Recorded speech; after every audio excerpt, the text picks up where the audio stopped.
I'm tired of the church. I have lost count in my life how many times I have seen that video, and it never fails to make me laugh. As a matter of fact, a lot of us black people, when we were just seeing this, we could relate to this video. A lot of us, we were raised up in the black church, and we understood his disgruntlement, right? We understood how tired he was of the church. But there's a conversation that I have never seen us have before. See, we would, do these little jokes here and there about going to church and being forced to go to church and things like that, but we never had a conversation about religious trauma. That's a conversation that I want to bring up. And I'm like, why not me?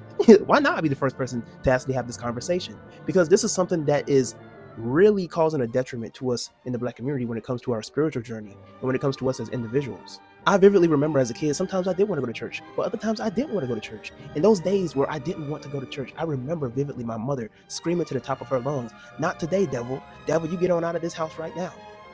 Insinuating that somehow the devil has somehow taken possession of my body and has now influenced my mind to not wanting to go to church. But this didn't stop, right? Because as I began to get older and as I began to ask certain questions that somehow was threatening towards the church, now they started to look at me funny. Oh, he's the black sheep. He stands out. He asks too many questions. He's a little too smart. And then as we start to really get older, a lot of things don't start to make sense. People falling out, speaking in tongues, the pastor hooping and hollering, and then we seeing white Jesus in the stained glass windows. I'm like, something just doesn't feel right. When we do the research, when we look for the information, and then we leave the faith, we leave Christianity to go on our own journey, we get villainized, we get demonized, and we get called all these type of names. All the self-righteous Christians want to judge us, and yet they don't have the knowledge. They don't have the answers.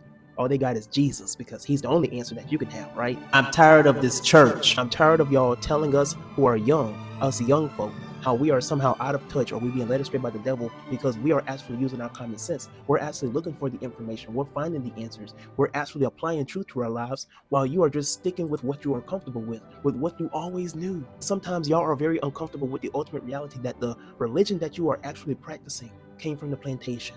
And this is just the beginning, y'all. I really want to start having more conversations about what we have experienced concerning religious trauma in the church. I mean, I have multiple videos on YouTube about religious trauma, all right? So, definitely go and check out my YouTube channel. If you like my long takes here, you're going to really enjoy my longer takes on YouTube. So go ahead and hit the subscribe, all that type of stuff. Find me over there. But I personally want to know your thoughts concerning the matters. Share your experiences and all that in the comments below. I'll see you there.